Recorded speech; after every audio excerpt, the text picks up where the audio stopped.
Conquérir un empire à travers 3 continents, c'est une entreprise que les rois du Portugal ont réussi avec facilité et bonheur. Mais redistribuer au Portugal même 3 lopins de terre à leurs vassaux fut impossible. Un paradoxe dénoncé dès le XVIIe siècle par le père jésuite Antonio Vieira, la face sombre des grandes découvertes des Portugais, car les richesses d'Asie, d'Afrique ou du Nouveau Monde n'auront laissé que peu de traces. Moment de gloire de son histoire, les découvertes sont-elles le prélude de l'exode obligatoire d'un peuple de paysans devenus marins? Presque tous ces grands écrivains et penseurs se sont penchés sur cette apparente incompatibilité entre les Portugais et le Portugal. Une incapacité à se penser comme un collectif ferait que ce peuple ne se reconnaît que dans sa diaspora, comme si ce territoire, cette extrémité occidentale de l'Europe, n'était finalement qu'un point de départ, et non un point d'ancrage où bâtir une nation.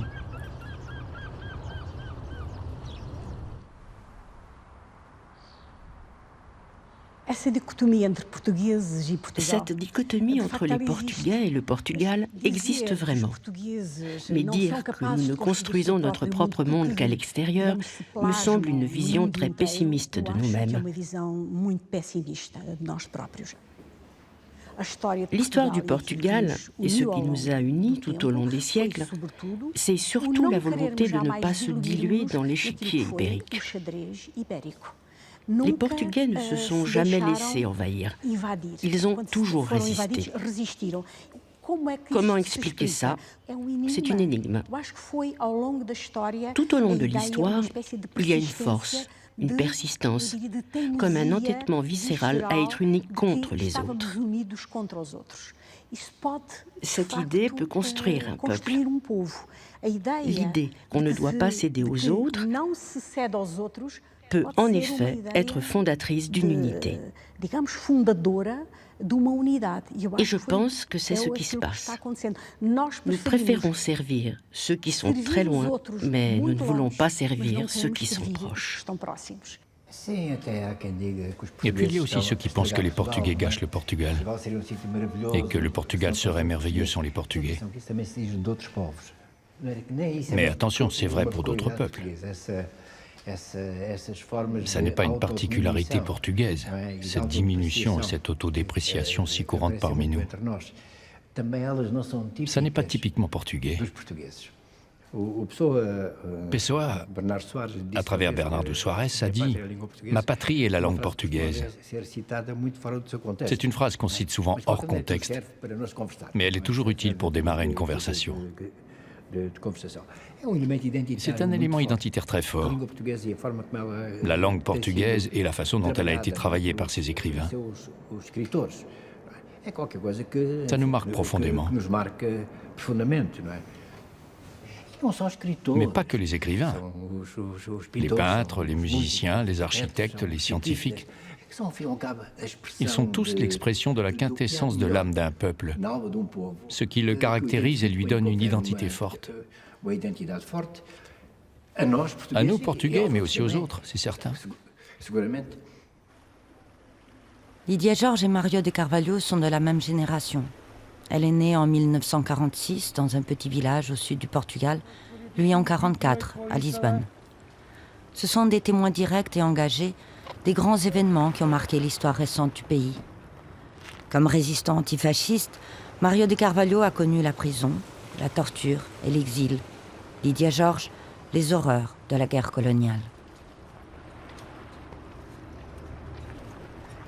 Mais si pour elle l'écriture fixe un temps et un lieu, marque une empreinte face au présent trop fuyant, pour Mario de Carvalho, c'est dans l'histoire et dans un passé souvent antérieur à l'avènement de la nation que nous trouvons des réponses à nos comportements collectifs actuels.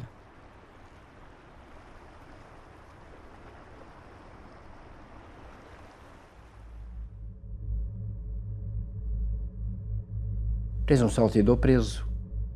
És tu que sustentas, presumo. Calpurnio tinha o discurso pensado. Por que não sacrificas na arena, como o povo reclama? Tu, que nunca ofereceste jogos, como é teu dever. O tom condescendente e paternalista de Calpurnio ia-se alterando de frase para frase e transformava-se na aspereza de um requisitório e de uma censura. Lembrava-me as minhas obrigações como autoridade senatorial. Vá, responde, Lúcio Valério. Sabes o que me disse o salteador quando foi preso? Eu sou um homem. É discutível que o salteador seja um homem. Não consigo conceber um homem fora da cidade e do direito. E por que é que não havias de entregar um homem culpado aos cães? Porque me recorda a aversão que o imperador tem ao sangue.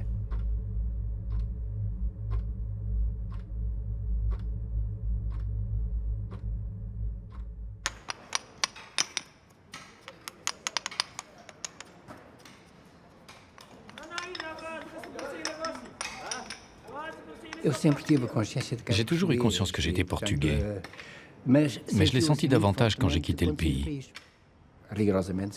En vérité, j'ai dû fuir le Portugal pour des raisons politiques, parce que je savais que j'allais être arrêté. J'avais déjà été arrêté, puis remis en liberté conditionnelle, puis à nouveau emprisonné. C'en était trop.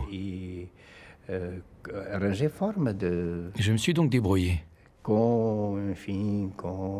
Avec un mot de passe et un passeur, avec quelqu'un que je ne connaissais pas. J'ai passé la frontière à pied.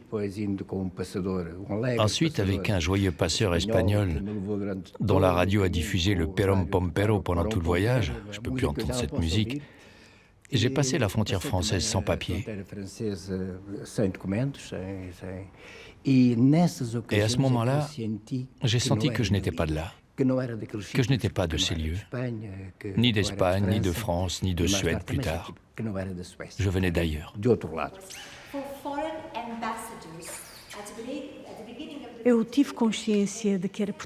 J'ai eu conscience d'être portugaise très tôt.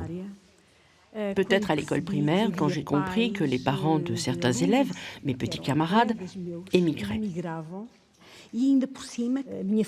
Ma famille aussi était une famille des migrants. Et il y avait un contraste entre la façon dont nous vivions et la façon dont les autres vivaient. Et le fait que de l'étranger arrivaient des envois d'argent qui permettaient de faire prospérer le Portugal, mais que les Portugais qui restaient n'avaient pas accès à cette prospérité, m'a donné très jeune la conscience que nous vivions dans un pays en situation de précarité. Ce qui se passait, c'est que je voyais qu'autour de nous, les maisons étaient abandonnées et que, très vite après, les toits s'écroulaient. Enfant, je sentais bien que quelque chose nous chassait de chez nous. Et je comprenais que le Portugal était un pays en déficit, où l'on vivait plus mal qu'ailleurs.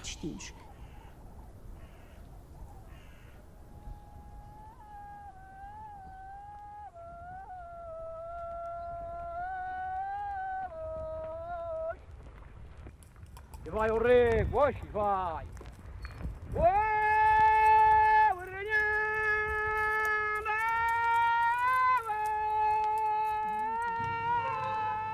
Tenho bastante neto, tenho 3 filhos a meu cargo, fiquei com 3 filhos, 2 tinham 4 anos, que eram gêmeos, e tinha outra mais pequena, tinha 2 anos, tem 11. E o meu marido afastou-se da minha casa há 9 anos para a imigração, e lá ficou, tem 3 filhos por lá e eu tenho criado os meus filhos sozinhos. Acho que a imigração, que era uma das coisas que devia acabar, estragou muita casa. Também amanhou, mas também estragou. Para quem não teve cabeça, estragou. Acho que não tive lucro nenhum da imigração. Só me prejudicou a minha vida. Por isso, não conto nada bem sobre a imigração. Fazia bastantes votos para que essa coisa também se acabasse. Nunca mais fosse lá mais nenhum, nunca mais na vida. Tantas casas abandonadas.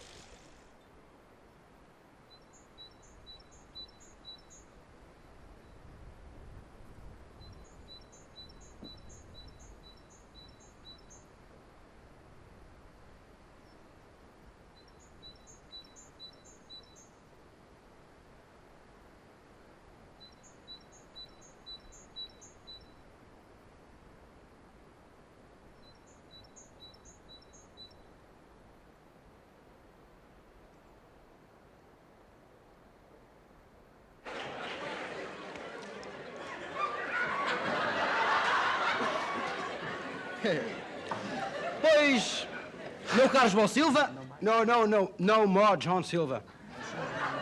My name is changed. Now I am John Salva. It's very different. Mudou? Mudou. Mas você não fala português? Você não é português? I am very Portuguese. But I can speak Portuguese, I forgot. Oh, esqueceu do meu cabeça. Quer dizer que você já foi há muito tempo aos Estados Unidos, não? 3 meses. Olha, 3 months. Ó Salva, ó Silva... Salva. O que é que você foi fazer lá para os Estados Unidos? Portuguese music. I love the Portuguese music. You know? I love. The Portuguese music was born nasceu em Minho. The Portuguese music? No, the American music. A música americana nasceu no Minho? No? If you want, I can demonstrate it now. Please. Play. Go, American music, now. It's the Vida. Come on.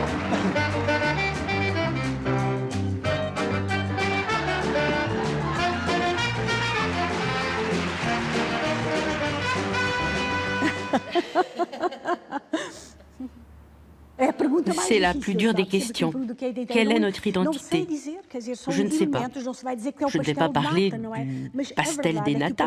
Et pourtant, ce petit gâteau à la crème appartient à notre identité. Le drapeau non plus ne fait pas une identité, mais il en fait partie.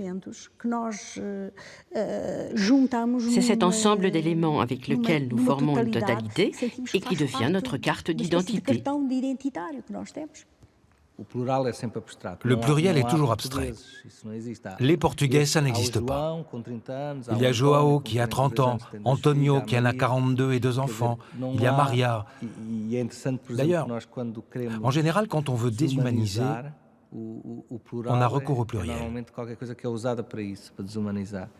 Même si parfois, l'objectif affiché est l'inverse. Mais d'un point de vue général, je dirais que nous sommes un peuple pour qui un étranger n'est pas un être étrange. Et cela grâce à la présence de la mer. Traditionnellement, nous recevons beaucoup de gens, n'est-ce pas?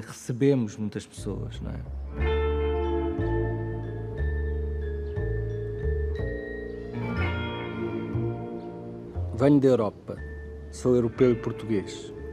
Quando levanto os olhos para o céu, levo comigo o que recordo da história. Os Pulhas e os Santos, transporto-os comigo na memória. Uma casa antiga cheira pior, cai com mais facilidade, mas tem livros mais valiosos. Eu venho da velha Europa e nela tenho orgulho. Ainda tem futuro, nem tudo nela está já visível. No inverno ou no verão, na Europa, sofre-se mais no corpo que no espírito. Neste particular, o século XXI nada mudou. O continente, em espírito, afunda-se, é certo, mas ainda tem montanhas. Afunda-se, é certo, mas ainda tem helicópteros. Afunda-se, mas ainda se consegue colocar em bicos de pés. E ainda existem pelo menos 10 pessoas vivas que merecem ser ouvidas. Na Europa, na velha Europa, ainda há cabeças imprevisíveis.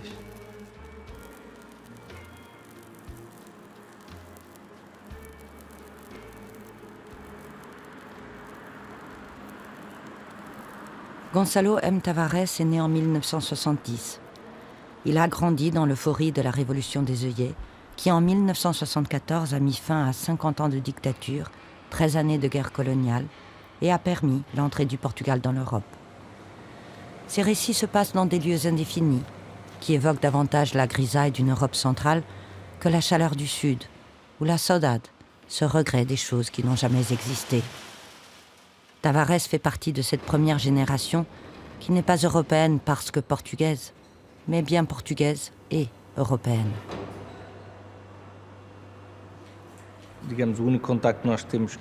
Le seul contact que nous ayons avec l'étendue du pays est un contact artificiel. avec une carte, jamais à l'œil nu. Ici, par exemple, nous sommes dans une usine, mais nous ne sommes jamais en contact visuel ou tactile qu'avec 100 mètres carrés ou 2 mètres carrés. Donc jamais vraiment avec le pays, même géographiquement. Le seul contact vraiment fort qui nous relie au pays matériel, à sa géographie, est la relation à sa carte, qui est une relation à un dessin. Et sentir que l'on appartient à un pays qui est un dessin, je trouve ça limitatif.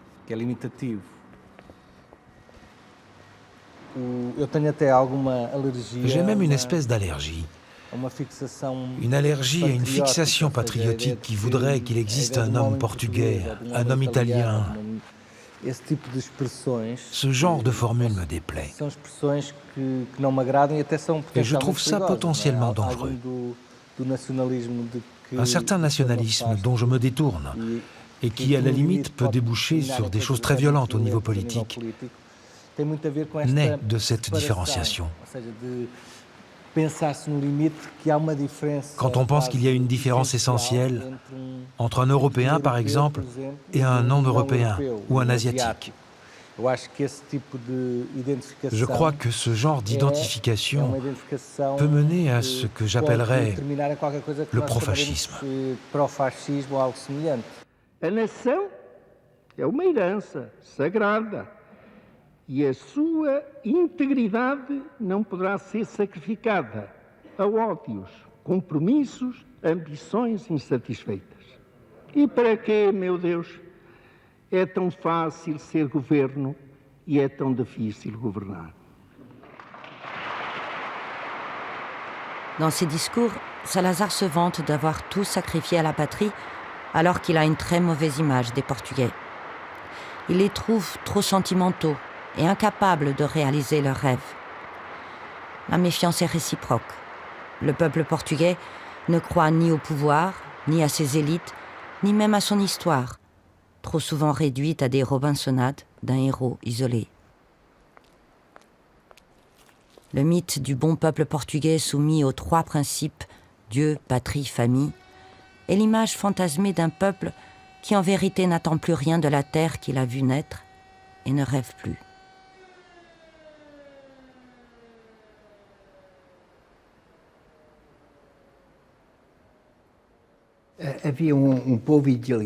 Il y avait un peuple idéalisé, qui était humble, conformiste, très pieux, qui se contentait de très peu, récitait ses Ave Maria, se recueillait chez soi, qui était obéissant, qui suivait les préceptes aussi bien de notre mère l'Église que de l'autorité soi-disant légitime de ses supérieurs. Enfin, un peuple parfaitement installé dans sa pauvreté, dans sa misère.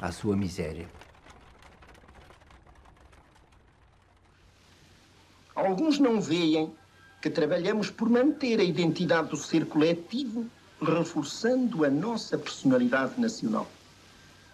Aquela doçura de sentimentos, aquela modéstia, aquele espírito de humanidade tão raro hoje no mundo, o ânimo sofredor, a valentia sem alardes, a facilidade de adaptação e, ao mesmo tempo, a capacidade de imprimir no meio exterior os traços do modo de ser próprio, o apreço dos valores morais, tudo isso que não é material nem lucrativo, constitui traços do caráter nacional. Se, por outro lado, contemplamos a história maravilhosa deste pequeno povo, quase tão pobre hoje como antes de descobrir o mundo, concluiremos que Portugal vale bem o orgulho de se ser português. C'est vrai, les Portugais résistent bien à la faim. La littérature portugaise parle de ça. Elle parle de cette capacité à résister à la faim, au froid.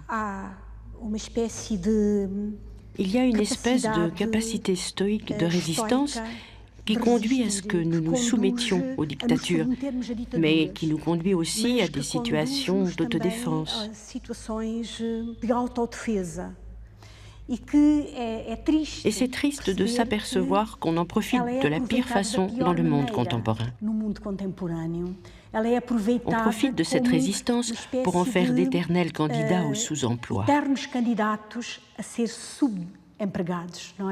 Et c'est ce qu'on vit actuellement avec une grande dignité, mais aussi dans la crainte que cette façon de vivre obséquieuse ne devienne endémique.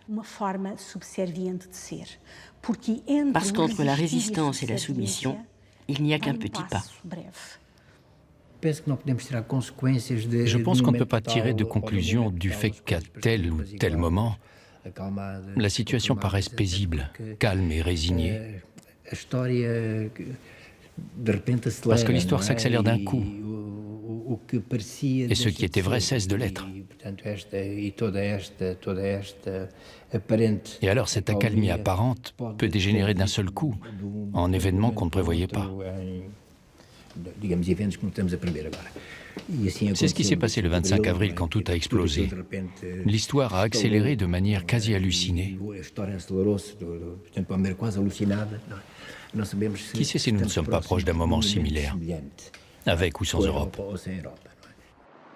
Après 13 années d'une guerre coloniale aussi sanglante qu'inutile, un groupe de jeunes officiers renverse enfin le régime qui, pendant un demi-siècle, a fait du Portugal un des pays les plus sous-développés d'Europe. Avec plus de 30% d'analphabètes, c'est une société profondément injuste et dans certaines régions, presque féodale.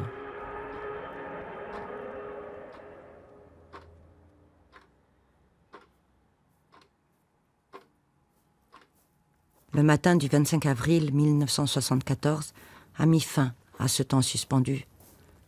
Le Portugal émergeait de la nuit et du silence et reprenait sa place dans l'histoire de l'Europe. Le coup d'envoi de la Révolution fut donné par une chanson qui parlait de fraternité. Grândola Vila Morena, terra da fraternidade, o povo é quem mais ordena, dentro de ti a cidade. Dentro de ti, ó cidade, o povo é quem mais ordena, terra da fraternidade, Grândola Vila Morena.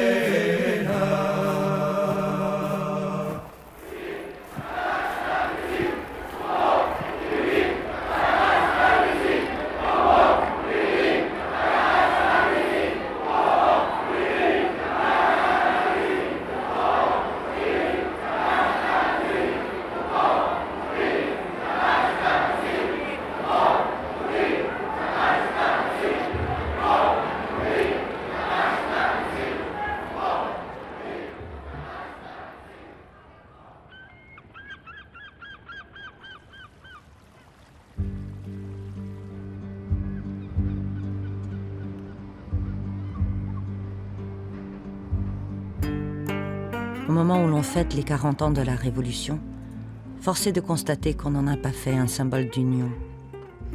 Ce fut comme un grand voile qu'on a fait tomber sur la réalité répressive et humiliante, la culture de la peur et la médiocrité que le régime de Salazar avait engendrée, sans vraiment les balayer. Le rêve européen représente davantage une réconciliation du Portugal avec lui-même. Le Portugal devient enfin habitable pour les Portugais.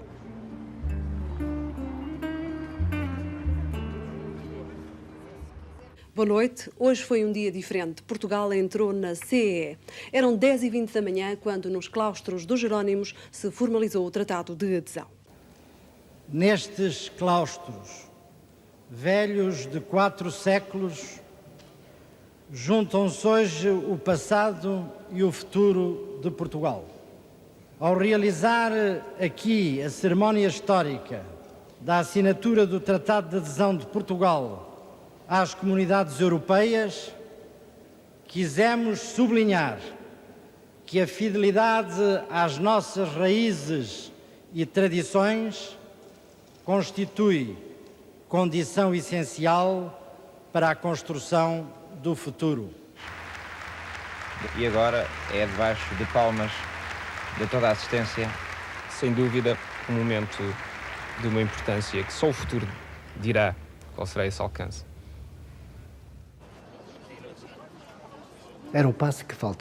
C'était le pas qui manquait, comme l'ultime moment du processus révolutionnaire. Il est encore vécu comme une libération par rapport à l'Ancien Régime. C'est la fin du Portugal encerclé, délimité, du petit Portugal pour les petites gens. On a cessé d'être le Portugal des petites gens, de la misère, du peuple soumis, recroquevillé et isolé. On est devenu autre chose.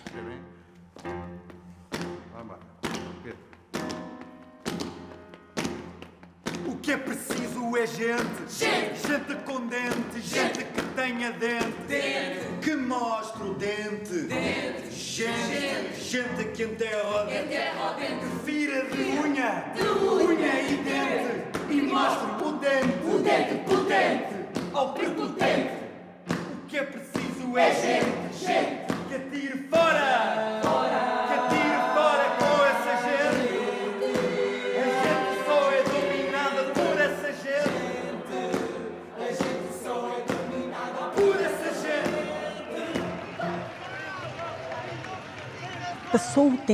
Le temps du mythe de Dom Sebastião est passé. Les Portugais ne croient plus, comme au XVIIe siècle, que quelqu'un de l'extérieur va venir les sauver. Nous faisons aujourd'hui face à la réalité et savons que personne ne nous sauvera. Ces dernières années de crise montrent bien que la mythologie d'un extérieur salvateur est fausse.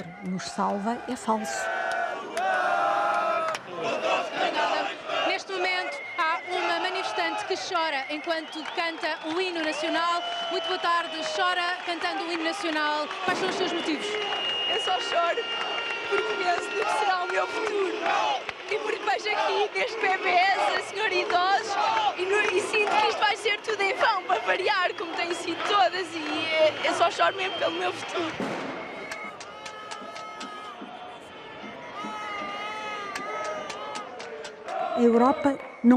L'Europe n'est pas une abstraction dont certains sont des enfants répudiés, comme on veut nous le faire croire. Bien au contraire. L'Europe ne serait pas l'Europe si le Portugal n'existait pas, s'il n'avait pas, dans le passé, ouvert des chemins maritimes, comme il l'a fait, s'il n'avait pas donné de la main-d'œuvre au long des siècles, et si, aujourd'hui, il ne représentait pas une fenêtre ouverte et un pont pour d'autres peuples, si le portugais n'était pas disséminé de par le monde et n'était pas la 5e langue la plus parlée. L'Europe ne peut pas nous regarder en se disant que nous sommes jetables. Si nous étions jetables, l'Europe le serait aussi.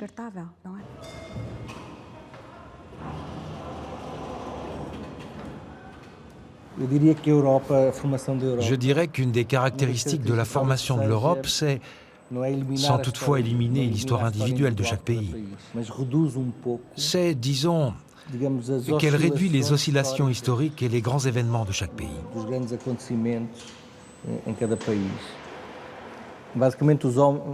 À la base, les hommes et les femmes sont les mêmes. À la base, ce qui diffère, ce sont les lois et les habitudes. Et de ce point de vue, je crois que la grande fierté d'appartenir à l'Europe tient dans notre rapport à ces lois, surtout à ces lois. Et malgré tout, l'Europe est le lieu qui possède les lois avec lesquelles je m'identifie le plus.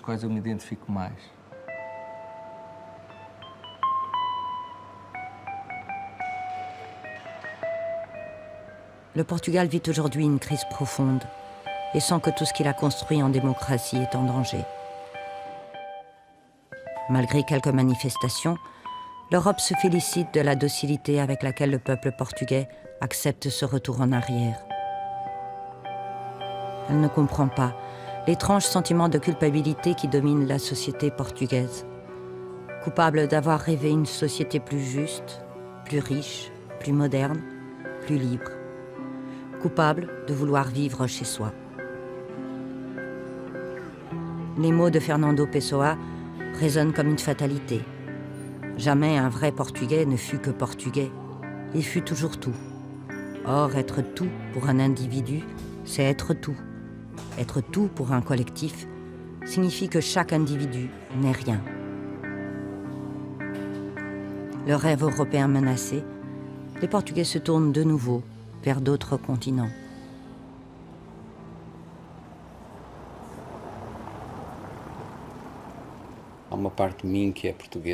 Une part de moi est portugaise. Je n'ai jamais voulu la renier. Même quand je dis que je suis mozambicain, et de fait, c'est comme ça que je me sens, je suis conscient de cette part, et j'aime la sentir en moi. Cela dit, ce qu'il y a de meilleur chez les Portugais, ça peut paraître injurieux, j'ai presque peur de le dire, c'est leur grande capacité à cesser d'être portugais. La façon dont ils se dissolvent. Tout à coup, ils acceptent d'être un autre. La question de l'identité portugaise est dans cette capacité. On en revient toujours à Fernando Pessoa pour comprendre que c'est dans le départ qu'ils ont trouvé leur identité, dans le voyage, dans leur manière de se livrer aux autres. Pour moi, c'est la chose la plus belle. Ils sont nombreux et divers depuis longtemps. Ils n'ont pas peur.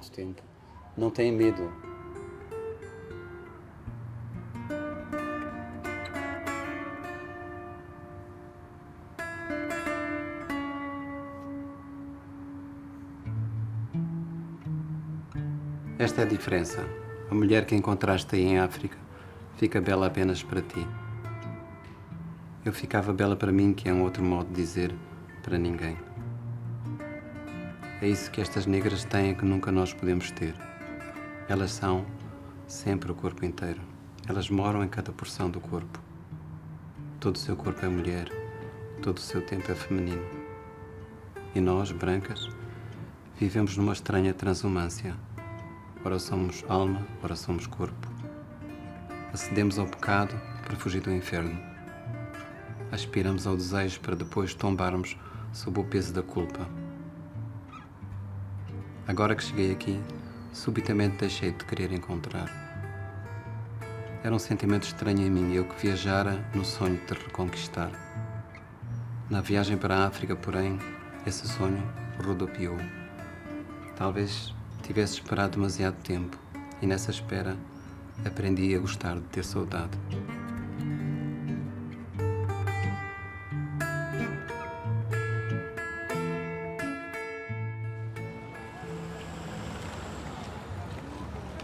Je ne crois pas qu'on ait des problèmes d'identité. L'identité est elle-même un problème.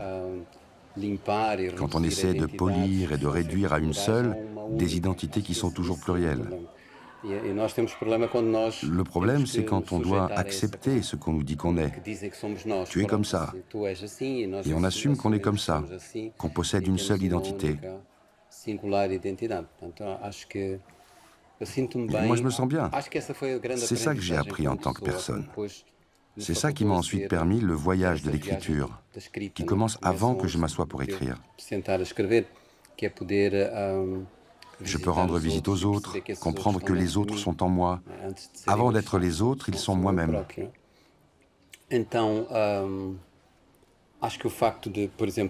Alors le fait de porter un nom qui évoque une condition féminine, d'être un Africain blanc, fils de Portugais, etc., pour moi c'est super. Avant je le vivais comme un drame, un problème à résoudre, mais plus maintenant. Je dois profiter de cette diversité qui est en moi et qui le sera toujours.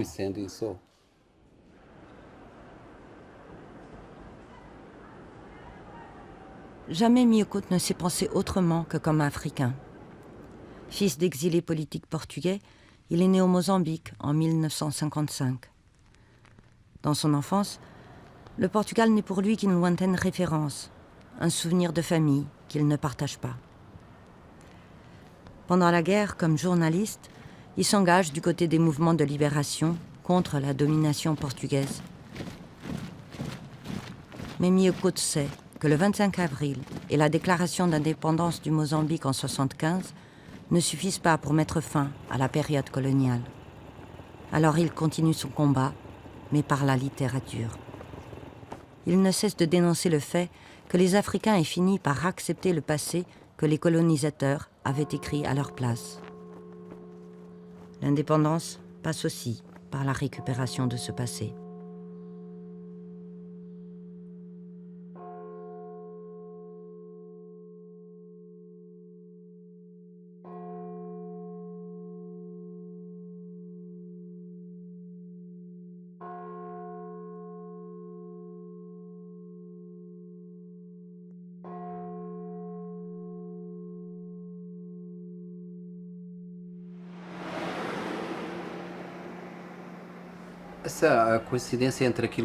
À propos de la coïncidence entre le 25 avril et les luttes de l'indépendance, je crois que ces indépendances ne marquent pas la fin de la période coloniale.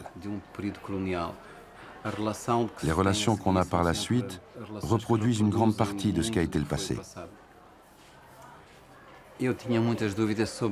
J'avais pas mal de doutes sur la capacité de la littérature à être le portrait d'un peuple, d'une époque, d'une personne. Mais je crois que ce qu'on a vécu au Mozambique, avec la guerre d'indépendance, n'a pas de rédemption possible par la simple mémoire. Et pour la première fois, j'ai compris que la littérature pouvait aller chercher cette rédemption, pouvait aller là où personne ne va. Quand la mémoire est interdite ou dangereuse, parce qu'elle peut réveiller des démons, la littérature a un accès. Et je crois que c'est très important. Parce que ce temps doit être le nôtre. Même s'il est triste et funèbre, ce temps nous appartient. Nous ne pouvons pas le perdre. Et vraiment, au Mozambique, c'est la littérature qui a conservé ça, sous forme de récits. Là où l'histoire est très fabriquée, très construite, ou là où il est impossible qu'elle devienne officielle, il est fondamental que la littérature rapporte les histoires plurielles. C'est vital.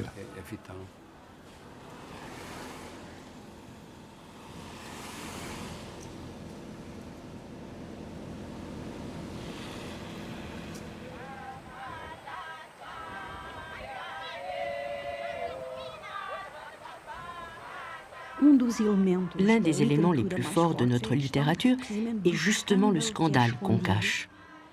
Le secret qu'on cache, parce qu'il n'y a aucune chance que justice soit faite en plein jour. C'est peut-être le thème le plus transversal de la littérature, cette impuissance face à l'injustice, avec pour conséquence de balayer sous le tapis, de se taire à la maison, se taire dans la rue, se taire.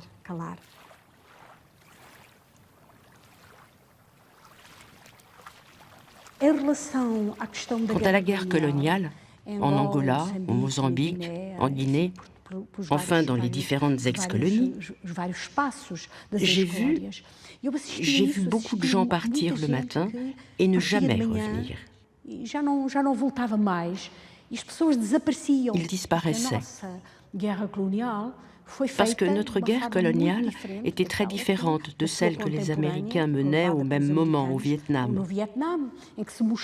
Eux, ils montraient, ils exhibaient les morts. Nous, on cachait les morts. C'est une chose qui me hante encore aujourd'hui. Parce que toute la famille du mort disparaissait en même temps. C'était si... Ça a été un moment si important dans ma vie pour comprendre le monde et l'histoire qu'il était impossible de ne pas écrire dessus.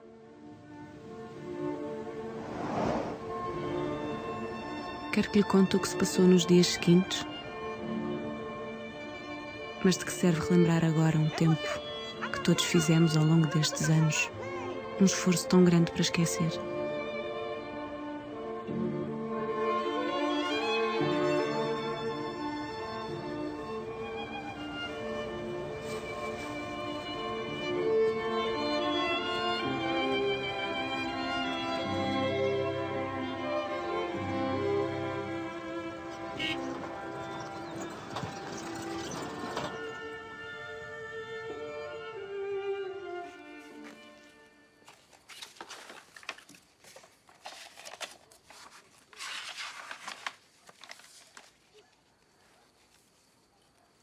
Esses são as limpezas. O Singer e o Escovarna. O Singer morreu nessa operação. O Jaime disse que o Luís tinha chorado muito com a morte do Singer.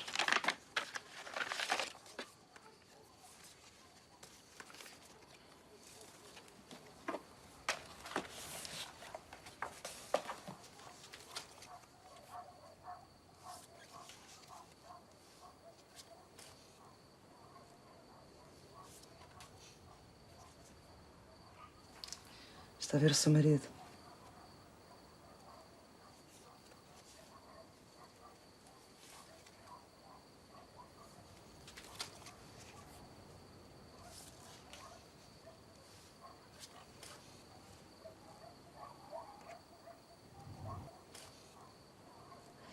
La terre, les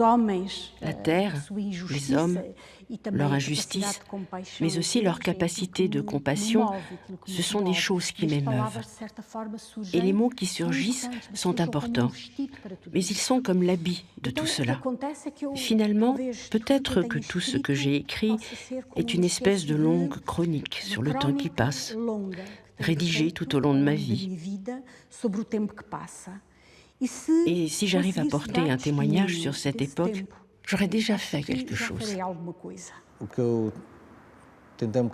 Ce que j'ai essayé de faire avec Jérusalem, ou avec Apprendre à prier à l'ère de la technique, ce sont des livres autour du mal limite. Et par rapport à ça, ce qui m'intéresse, ce n'est pas la question du pays, du Portugal ou autre. Ce qui m'intéresse dans les événements du XXe siècle, qu'on peut qualifier de limites du mal, même si ces limites sont constamment dépassées par des choses plus terribles, ce n'est pas le fait que ce soit en Allemagne ou en Pologne qu'il y ait eu des camps d'extermination. Mais on ne peut pas avoir la naïveté de penser que parce que ça a eu lieu ici, ça n'aurait pas pu avoir lieu ailleurs. Ça aurait très bien pu avoir lieu ailleurs.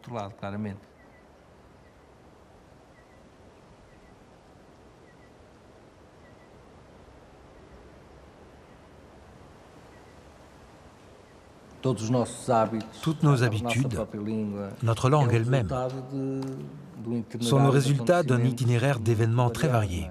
Et c'est peut-être là la plus belle part de l'histoire. La plus belle part de l'histoire, c'est de comprendre qu'on parle une langue avec des mots qui nous viennent de conflits, mais aussi d'amitié, d'appropriation. C'est comme un bâtiment dans lequel on reconnaît certaines caractéristiques. C'est un objet qu'on touche aujourd'hui et dont on sent qu'il a une logique, qu'il a une histoire.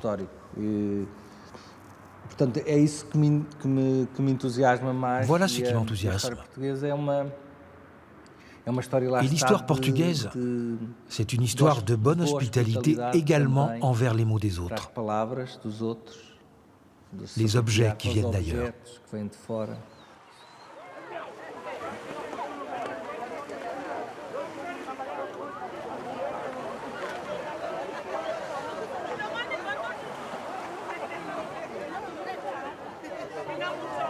La langue portugaise est parlée par 260 millions de personnes dans le monde, c'est-à-dire 26 fois la population portugaise.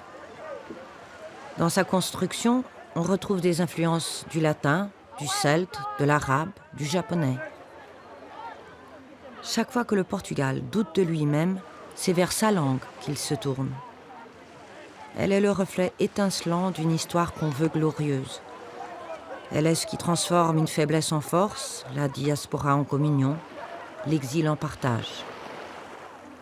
C'est encore le poète Fernando Pessoa qui résume le mieux ce sentiment.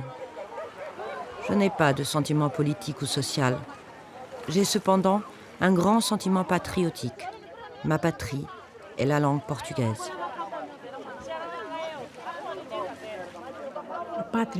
La patrie n'est pas la langue portugaise, parce qu'il y a de nombreuses patries qui utilisent le portugais. Et dire que la patrie, c'est la langue portugaise, peut remplacer l'ancienne idée impériale.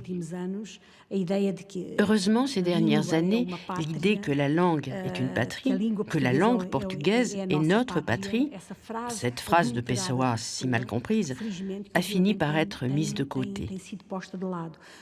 Parce qu'elle crée des dissensions entre les peuples qui ont la même langue et qui pensent que les Portugais l'utilisent pour la substituer à l'empire perdu.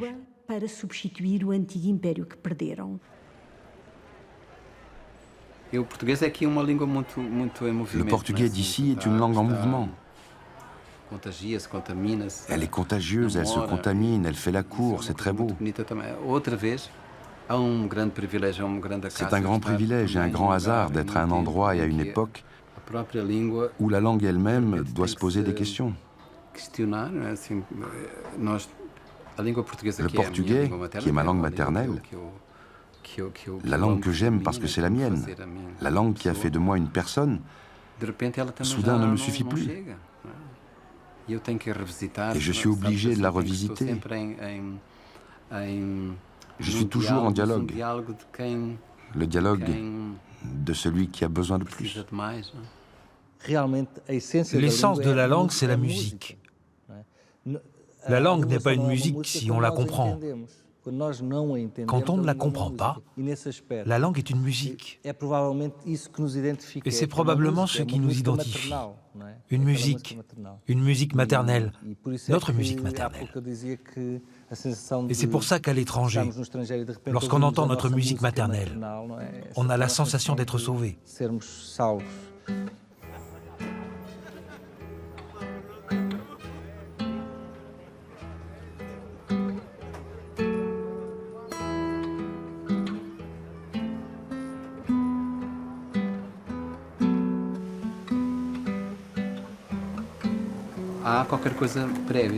Oui, c'est vrai, il y a quelque chose d'antérieur. Il y a comme une mémoire, une histoire que nous avons vécue ensemble et qui commence avant que nous ne commencions, en tant qu'espèce, en tant que culture, en tant qu'individu.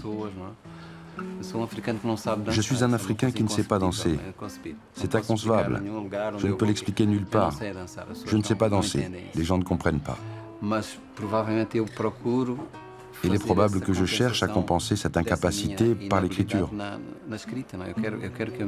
Je voudrais que mes mots aient un rythme à eux. Je voudrais qu'ils dansent.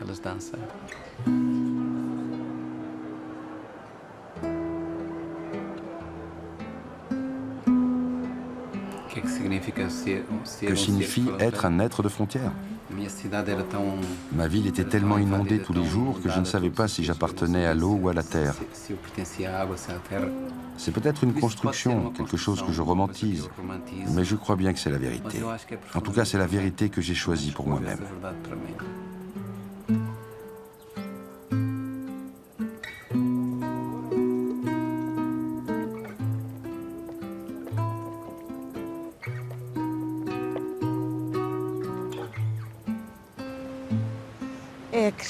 Oui, j'ai grandi en regardant la mer. La mer, c'est comme un balcon. Et j'ai toujours imaginé que de ce balcon, je verrais quelque chose venir. Une chose qui donnerait l'explication, une chose qui amènerait la nouveauté, qui réparerait le monde.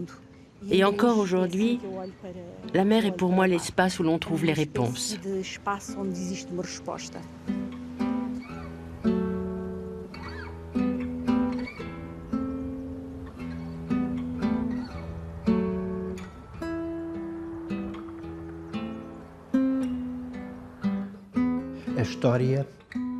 L'histoire, ce ne sont pas les faits qui se passent maintenant. L'histoire est toujours un compte-rendu du passé, une chose qu'on raconte dont nous ne sommes pas les témoins directs. C'est toujours une construction, si on veut. On essaie d'approcher au plus près d'une idée de vérité, mais il s'agit toujours d'une construction. Elle est toujours en train de se faire, d'être vécue d'un côté, et de l'autre, d'être racontée. Et je me méfie des affirmations telles que « les Portugais sont comme ci, les Portugais sont comme ça ». Je m'en méfie toujours. Attendons encore quelques siècles pour voir comment est le portugais.